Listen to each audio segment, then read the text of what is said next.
Olá, gente. Hoje nós vamos falar de um fenômeno chamado de polialelia. O que vem a ser a polialelia? É uma variação de genes no mesmo par de alelos. Ou seja, são chamados alelos múltiplos. Isso significa dizer que nós não temos mais de um par para uma determinada característica, e sim uma variação no mesmo par de alelos. Então existe, entre aspas, mais de um gene trabalhando no mesmo par de alelos. É importante nós estudarmos os exemplos que nós vemos no dia a dia, na prática, em relação aos alelos múltiplos. E existem duas situações bem clássicas: a pelagem de coelhos e o sistema sanguíneo classificado de ABO. Vamos começar estudando a pelagem dos coelhos. Em coelhos existem 4 tipos de pelagem, ou seja, de coloração para os pelos. A primeira é chamada de selvagem ou agute, que dá uma coloração castanho acinzentada ao pelo do coelho. A segunda, denominada de chinchila, que dá uma coloração bem prateada ao pelo do coelho. A terceira característica é a chamada Himalaia. Ele é claro com as extremidades pretas. E a quarta é o coelho albino, aquele que é totalmente branquinho. Então essa variação de genes que ocorre no mesmo par de alelos acaba gerando 4 combinações de coloração para o pelo do coelho. Ou seja, eu tenho variações fenotípicas em cima da variação genotípica. Quer dizer, varia o gene, varia a apresentação desse gene. Bem, vamos dar uma olhadinha na relação que existe entre esses genes, o que nós chamamos de relação de dominância. Vamos olhar então a relação de dominância. O gene chamado de selvagem ou agute domina o gene chinchila, o gene Himalaia, o gene albino. Já o gene denominado de chinchila, mesmo ele sendo recessivo para o selvagem, ele exerce uma dominância no Himalaia, no albino. O gene Himalaia somente no albino. Logo, o albino é recessivo para todos os outros 3. Consequentemente, a combinação deles vão gerar os 4 fenótipos do pelo do coelho. Vamos dar uma olhadinha nessa combinação como um todo. Vamos observar o quadro de demonstração genética. Olha só, eu tenho a nível genotípico, quer dizer, os genótipos. O gene selvagem em homozigose, em heterozigose para chinchila, em heterozigose para Himalaia, em heterozigose para albino. Em qualquer uma dessas 4 situações, a pelagem do coelho vai ser denominada de selvagem. No caso do chinchila, em homozigose, os 2 iguais, em heterozigose para o Himalaia, em heterozigose para o albino. Em qualquer uma das 3 situações, a pelagem do coelho recebe a denominação de chinchila. No caso do Himalaia, em homozigose ou em heterozigose para o albino. Nesse caso, o pelo é Himalaia. E a última condição totalmente recessiva, que é o Czinho, ele é chamado de albino. Então, nós temos 4 fenótipos, mas uma variação de genótipos muito mais intensa, o que normalmente se vê naquela relação de dominância completa, quer dizer, um gene dominante ou um gene recessivo. Isso é uma característica da alelia. Vamos ver um exemplo, assim, um problema de genética. Olha só, numa determinada população, o cruzamento entre macho e fêmeas gerou 78 coelhos do tipo Himalaia, 82 coelhos do tipo albino. A pergunta é, qual é o padrão genotípico, quais são os genótipos do macho e da fêmea? Bem, vamos observar o seguinte. Para que o animal seja albino, ele obrigatoriamente tem que ser homozigoto recessivo. Logo, o albino tem os 2 Czinhos recessivos. Se ele tem os 2 Czinhos recessivos, ele recebeu um de cada pai. Então, um veio da fêmea, outro veio do macho. Como eu tenho 2 características, o Himalaia e albino, e se nós observarmos a proporcionalidade dos descendentes, está gerando em torno de 50%, isso significa dizer que um dos animais é homozigoto recessivo, no caso, para albino.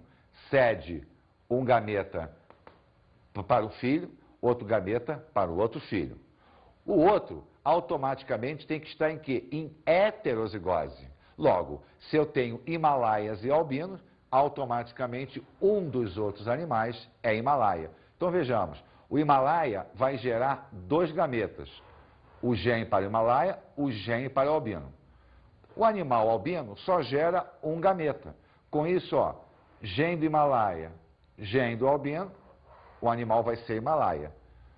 Gene do albino, o animal vai ser o albino. Logo, a geração parental de macho e fêmea, um deles será Himalaia, o outro será albino. Além da pelagem de coelhos, uma outra situação de polialelia é o chamado sistema ABO, que é o sistema de classificação dos grupamentos sanguíneos. No início do século, a transfusão de sangue não era uma coisa muito corriqueira, mas quando ela acontecia, muitas pessoas sofriam aglutinação do sangue, formação de coágulos que provocava a obstrução do sangue, consequentemente morte da pessoa. Um grupo de pesquisadores liderados por Karl Landstein descobriu que existiam proteínas envolvidas nesta situação. Grupos de proteínas a nível das hemácias, grupos de proteína a nível plasmático. As proteínas eritrocitárias, quer dizer, aquelas que existem na membrana da hemácia, foram denominadas de aglutinogênio. E existem 2, o aglutinogênio A, ou modernamente antígeno A, e o aglutinogênio B, ou antígeno B. Já as proteínas plasmáticas, que são na realidade anticorpos, foram denominadas de aglutininas anti-A, ou anticorpo anti-A, e aglutinina anti-B, ou anticorpo anti-B. A relação delas é que permite ou não o processo de transfusão sanguínea.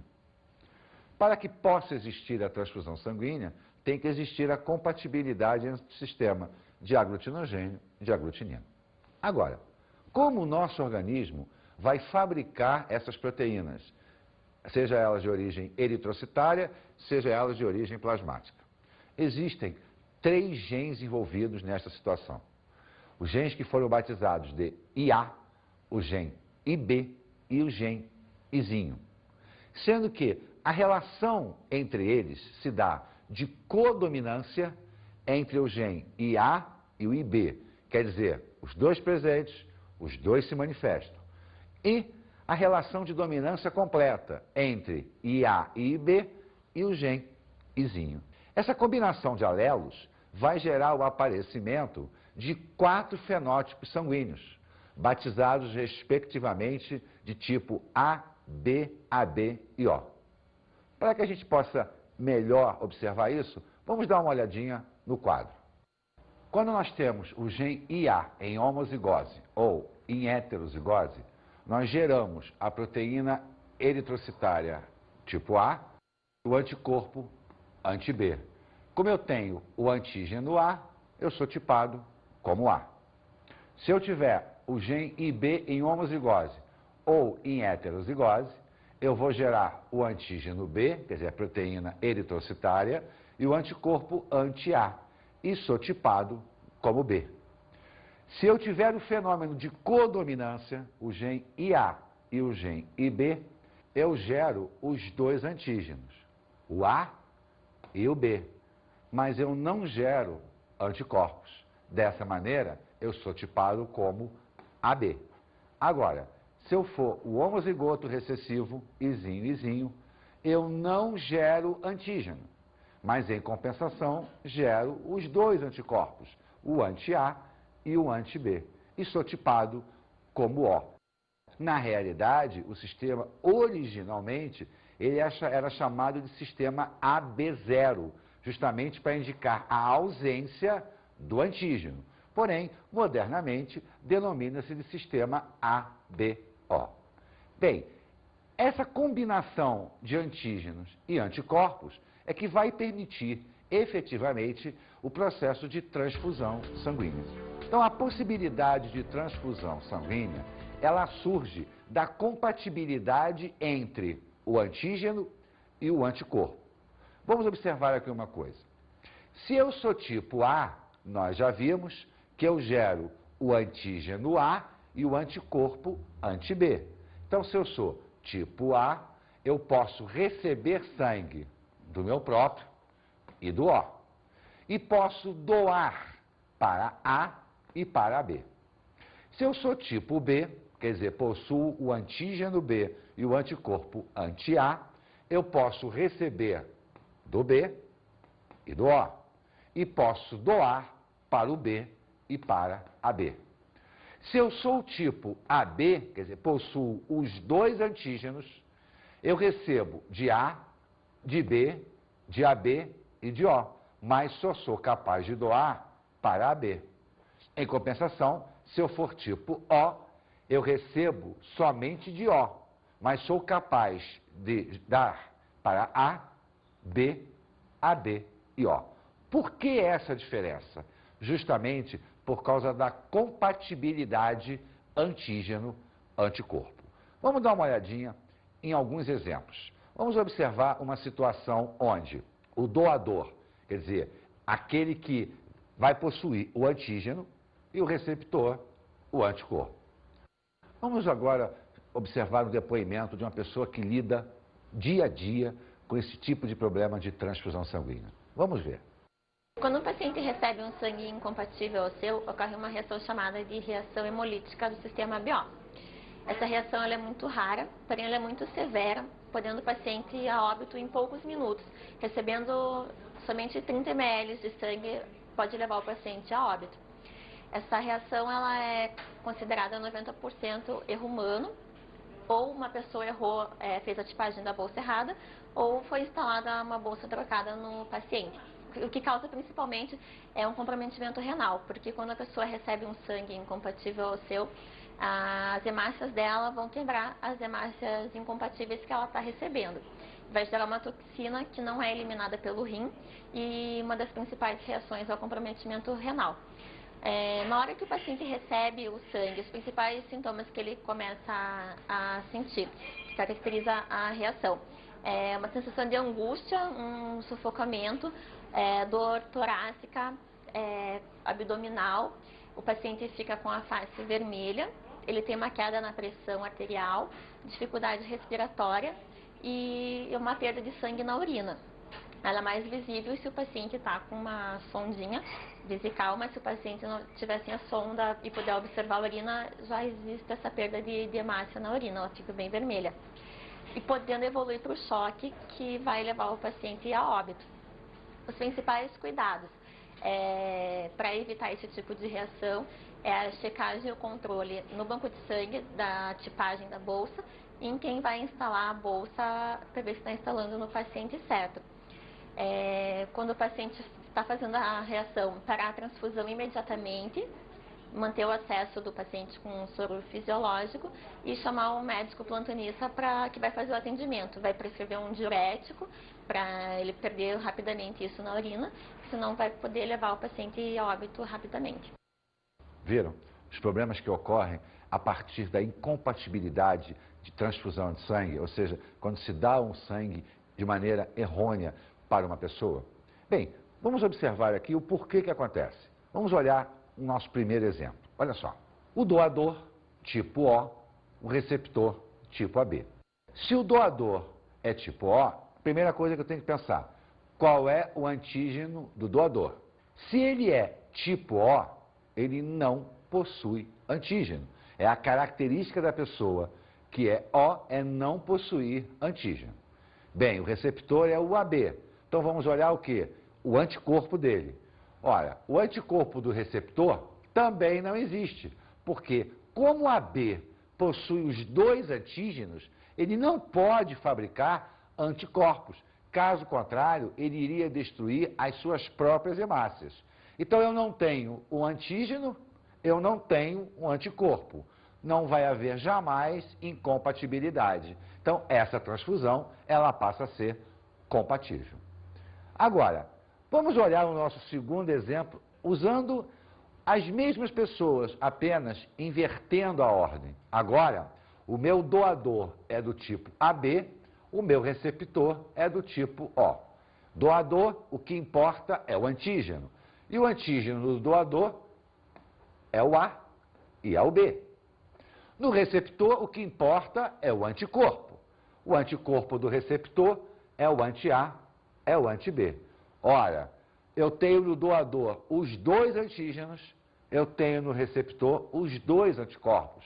Consequentemente, vai haver uma reação antígeno-anticorpo. Essas hemácias irão aglutinar, elas irão se juntar. Essa transfusão, então, passa a ser incompatível. Então, repara que bastou que nós invertêssemos a ordem da ação para que uma transfusão que era compatível se tornasse incompatível.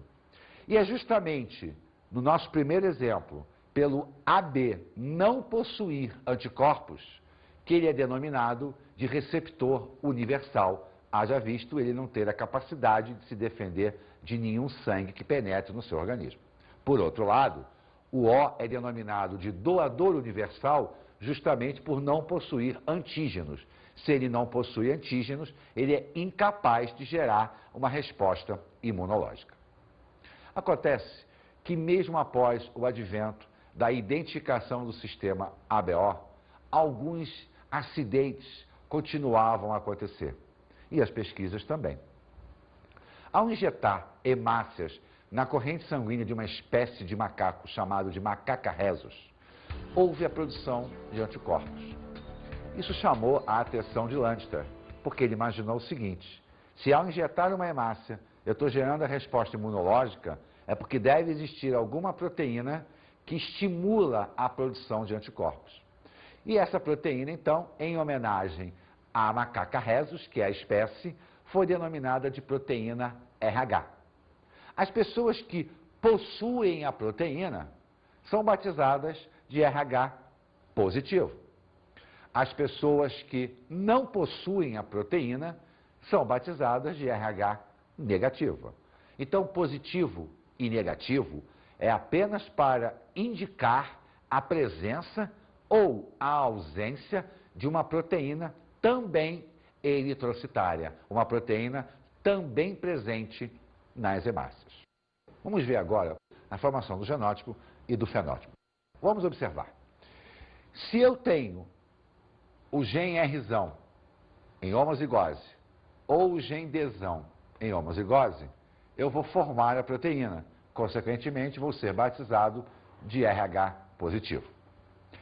Se eu tenho o gene Dzão e o Dzinho, quer dizer, a heterozigose para D ou a heterozigose para o RH, eu tenho a formação da proteína, sou RH positivo. Porém, se eu for homozigoto recessivo, tanto para D quanto para R, eu não formo a proteína. Logo, serei batizado de RH negativo. Então, a produção de proteína deve-se à presença do gene dominante. Não importa que se use a nomenclatura D ou a nomenclatura R. A ausência da proteína se deve ao fato de sermos recessivos. Então vamos olhar agora, com detalhes, o que significa a eritroblastose fetal ou doença hemolítica do recém-nascido. Bom, meu tipo sanguíneo é RH negativo, do meu marido é RH positivo. Quando nós resolvemos ter o nosso primeiro filho, nós fomos instruídos pelo médico em relação a alguns problemas que essa incompatibilidade sanguínea poderia ocasionar. Confirmado o tipo sanguíneo RH positivo desse meu primeiro filho, eu tive que logo após o parto administrar uma vacina chamada gama-globulina anti-RH, para evitar problemas futuros em relação a uma segunda, terceira ou quarta gestação, uma vez que a eritroblastose fetal pode trazer consequências graves ou até fatais. Pode ocasionar uma lesão neurológica grave, muito séria, ou ainda coisas mais simples, como uma icterícia, uma insuficiência hepática, mas de qualquer forma era alguma coisa preocupante. Para que isso possa acontecer, eu tenho uma condição básica, que é o fenótipo do pai, da mãe e da criança gerada. Vamos observar. O pai tem que ser RH positivo, ou seja, ele tem que possuir a proteína. E a mãe tem que ser RH negativa, ela não pode possuir a proteína. E para que a doença tenha a possibilidade de se instalar, a criança gerada tem que ser positiva. Isso porque, como a mãe é negativa, significa dizer que ela não possui a proteína no seu sistema. Se essa proteína penetra no sistema materno, ela vai gerar a produção de anticorpos, porque ao contrário do sistema ABO, quando você já tinha antígeno e anticorpo, para o sistema RH não existe o anticorpo pré-existente, como nós chamamos. Ele só vai acontecer se o organismo entrar em contato com a proteína que ele não conhece. Como a proteína ele não conhece, ele vai gerar uma defesa para essa proteína. Então, a condição obrigatória para que a doença possa existir é o pai ser positivo, a mãe ser negativa e o filho ser positivo. Bem, e o que vem a ser essa doença? Como é que a mãe vai gerar anticorpos? Por ocasião de uma primeira gestação, uma mulher que nunca tem entrado em contato com o sangue possuidor da proteína RH, vai ter este contato a partir do nascimento da primeira criança, se ela for positiva. Isso porque a circulação materno-fetal, ela é separada. Por ocasião do parto, quando a placenta descola do útero, várias hemácias caem na circulação sanguínea materna. Só que as hemácias do feto possuem a proteína. O sistema imunológico da mãe vai identificar esta proteína e vai gerar anticorpos. Vai fabricar os anticorpos anti-RH. Só que a criança já nasceu, sem problema nenhum. Numa segunda gestação, esses anticorpos passam pela barreira placentária. Na realidade, a mãe cede anticorpos para o feto para protegê-lo. Esses anticorpos, então, entram na circulação sanguínea fetal e, se esta criança for RH positiva, eles vão encontrar a proteína e vão destruí-la. Só que essa proteína encontra-se aonde? Nas hemácias. Ao destruir as hemácias, eles começam a provocar um problema, porque a estrutura da criança começa a ficar sem a célula transportadora dos gases respiratórios, sem a célula que transporta o oxigênio. O sistema, então, da criança tenta compensar isso, colocando na circulação sanguínea uma célula ainda imatura, uma célula sem a capacidade de transportar o oxigênio, que se chama eritoblasto. Por isso a doença se chama eritoblastose fetal. É o excesso de eritoblastos na corrente sanguínea do feto, provocado pela destruição das hemácias através dos anticorpos anti-RH. É óbvio que o fato da mãe ser negativa, o pai ser positivo e a criança também ser positiva, não gera a obrigatoriedade da ocorrência da doença. Vários fatores podem impedir que a mãe se torne sensível, ou seja, que a mãe gere anticorpos. Porém, uma gestação com essa natureza, uma mãe negativa e o marido positivo, deve sempre ter o acompanhamento médico. Bem, o sistema RH foi, juntamente com o sistema ABO, a revolução para os processos de transfusão sanguínea. Mas existe um outro sistema, o chamado sistema MN, onde a importância para a transfusão não existe. Ele era muito utilizado durante os processos de identificação de paternidade, hoje abolido através da técnica do DNA. O sistema MN é um sistema também codominante, quer dizer, os genes presentes, os genes se manifestam. Existem dois genes, o gene M, o gene N. Para que uma pessoa seja chamada de M, ela tem que ter os dois genes M. Para que uma pessoa seja chamada de N, ela tem que ter os dois genes N. E para que a pessoa seja chamada de sistema MN, ela tem que ter o gene M e o gene N. Então, na realidade, eu tenho duas proteínas, uma M, a outra N, que para a sua produção dependem de dois genes, o gene M e o gene N, que quando presentes em codominância, geram as duas proteínas simultâneas. Vamos agora às nossas dicas de estudo.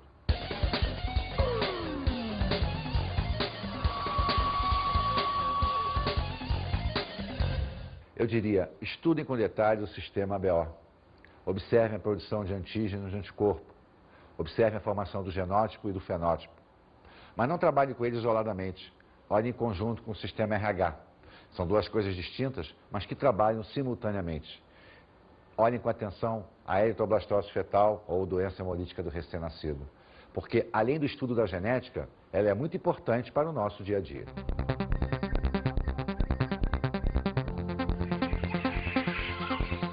Na aula de hoje, falamos sobre polialelia, pelagem de coelhos e grupos sanguíneos. Vimos que dois exemplos são clássicos nesse fenômeno: a pelagem de coelhos e o sistema sanguíneo denominado de ABO.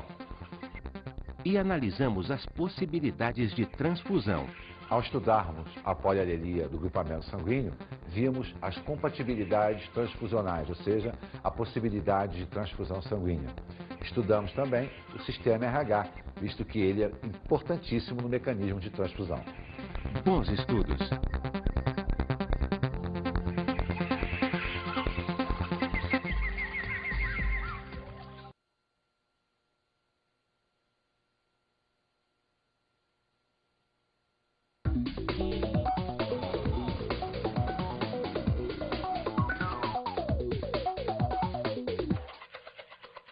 Eu diria, para um ênfase muito grande no sistema ABO e sistema RH. Por quê? Porque além de ser uma situação bem interessante, que o aluno gosta, ele mostra interesse porque está muito ligado ao dia a dia. Ele escutou falar, ele tem um problema na família. Então, o estudo do sistema ABO, sistema RH, os mecanismos da eritroblastose fetal, eu acredito que seja um dos assuntos mais fascinantes da genética e aquele que o aluno efetivamente mostra o interesse, porque está mais próximo do seu dia a dia. Eu daria um ênfase muito grande.